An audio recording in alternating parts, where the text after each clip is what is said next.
بسم اللہ الرحمن الرحیم ایاک نعبد و ایاک نستعین۔ میرے پاکستانیوں، میں ابھی رات کے تقریباً 12 بجنے لگے ہیں، تو میں آپ کے سامنے صرف مختصر بات کرنا چاہتا ہوں، اور وہ بات ہے یہ جو سارا توشہ خانہ کا ڈرامہ چل رہا ہے۔ تو میں یہ واضح کر دوں کہ یہ ضروری آپ کا سمجھنا ہے کہ یہ توشہ خانہ یہ ہے کیا۔ یہ توشہ خانہ 70 سال سے ایک ہی قانون بنا ہوا ہے توشہ خانہ کا، جو جس کو بھی تحفے ملتے ہیں 70 سال سے، چاہے prime minister, president, minister, army chief, وہ ساروں کا ایک ہی قانون ہے۔ اسی قانون کے مطابق جو بھی توشہ خانہ سے میں نے چیزیں لی، اس قانون کے مطابق چلا۔ اب یہ کیس جو توشہ خانہ کا چلنا شروع ہوا، یہ آپ کو سمجھنا چاہیے کہ اس کیس کے اوپر، یہ توشہ خانہ کیس کے اوپر میرے گھر کے اوپر حملہ ہوا۔ 4 دن پہلے پولیس پہنچ گئی کہ جی آپ نے وہ توشہ خانہ کا ایک میجسٹریٹ کے سامنے کیس سننے جانا ہے۔ 4 دن پہلے پولیس پہنچ گئی، اور یہاں پورا میرے گھر کے اوپر 26 گھنٹے اٹیک ہوا۔ مجھے جب 9 مئی کو غیر آئینی اور قانونی طور پہ اغوا کیا گیا اسلام آباد ہائی کورٹ سے، تو مجھے جب جیل میں لے گئے پولیس لائنز میں، وہاں مجھے ایک دم پتہ چلتا ہے کہ ایک جج صاحب، جج ہمایوں دلاور وہاں بیٹھے ہوئے ہیں، اور وہ آپ کے اوپر توشہ خانہ کے کیس کے اوپر کوئی کاروائی کرنا چاہتے ہیں۔ نہ میرا وکیل، نہ مجھے کیس کا پتہ، اور پتہ چلتا ہے کہ وہ ادھر آ کے میرے اوپر فرد جرم لگا کے چلے جاتے ہیں۔ فرد جرم لگا سکتے ہی نہیں جب تک کہ میرے اوپر، جب تک مجھے پوری طرح بتایا نہ جائے کہ وہ ہے کیا، میرے سامنے فرد جرم لگتا ہے یا میرے وکیل کے سامنے۔ جب ہمیں یہ پتہ چلا، اس سے اگلے دن ہم نے ریکیوزل کا کہا۔ ہم نے کہا جی ہمیں ان جج صاحب سے جس طرح انہوں نے کاروائی کی ہے، ہمیں کوئی انصاف کی توقع نہیں ہے۔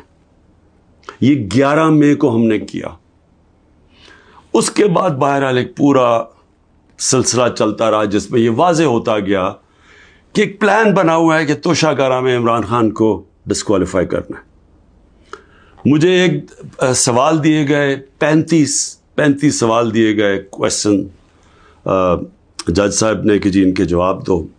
محرم کی چھٹیاں بھی تھی، خیر ہم نے بڑا زور لگا کے اس کا جواب تیار کیا۔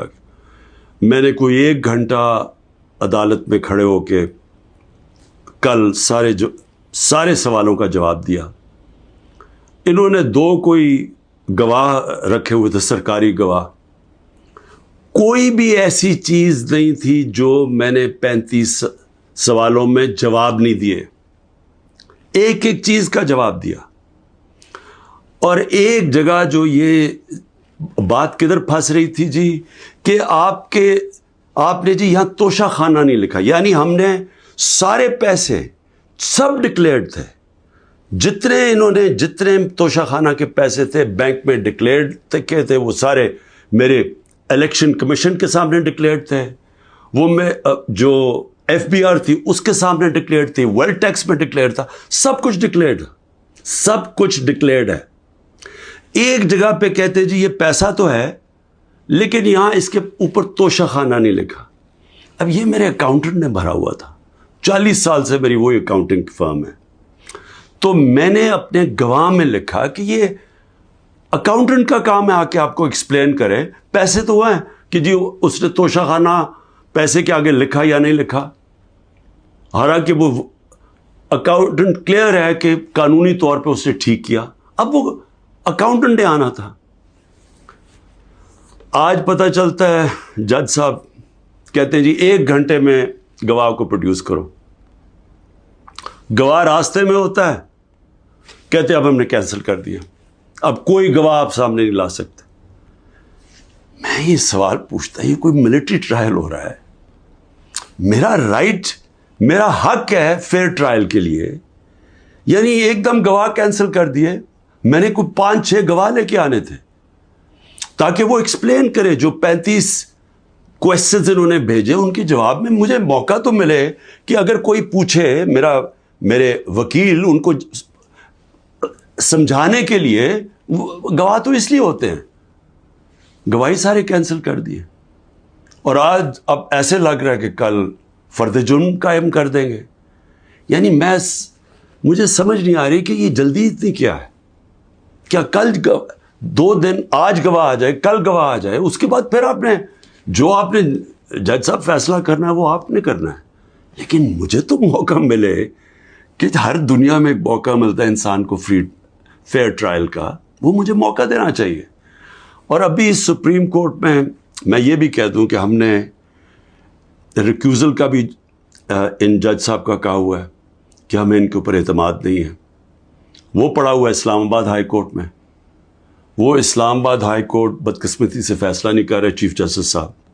میں یہ بھی کہہ دوں کہ صرف اتنی زیادہ پتہ نہیں میں کتنے کیسز میں ہوں، صرف 2 ججز کے اوپر میں نے ریکیوزل کا کہا ہوا ہے. ایک اسلام آباد ہائی کورٹ کے چیف جسٹس اور دوسرے یہ جسٹس دلاور.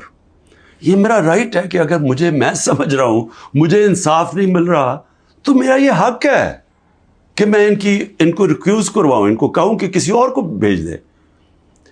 اب وہاں بھی فیصلہ نہیں ہو رہا اسلام آباد ہائی کورٹ میں. ہم سپریم کورٹ میں گئے ہیں، سپریم کورٹ کہہ رہے ہیں کہ اسلام آباد ہائی کورٹ فیصلہ کرو، اور سپریم کورٹ نے کہا کہ تب تک انہوں نے جسٹس دلاور نے فیصلہ نہیں کرنا جب تک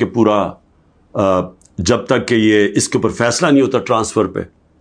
لیکن مجھے لگ رہا ہے کہ کل انہوں نے فیصلہ کر دینا ہے، اس لیے میں رات کو لیٹ آپ کے سامنے آ رہا ہوں.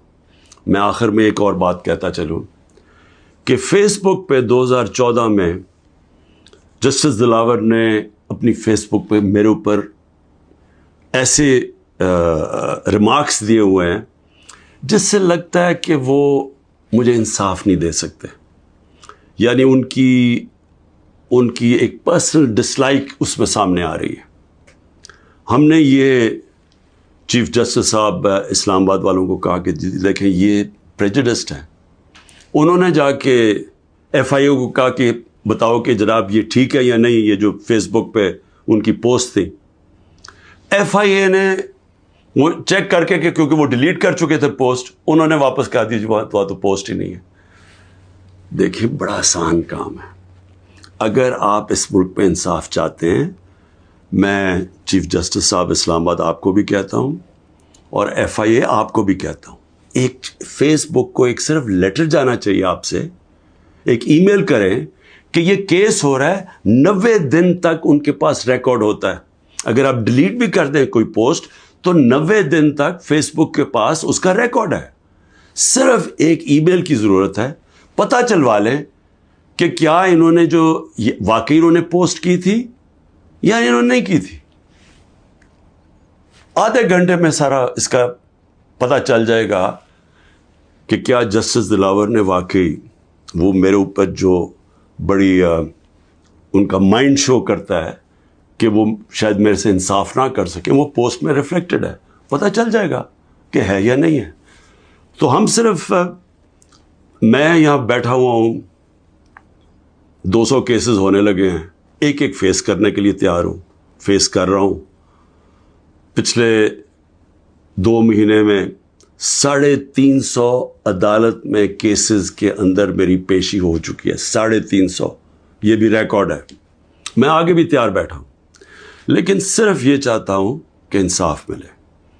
اور انصاف ملنا کوئی مشکل کام نہیں ہے.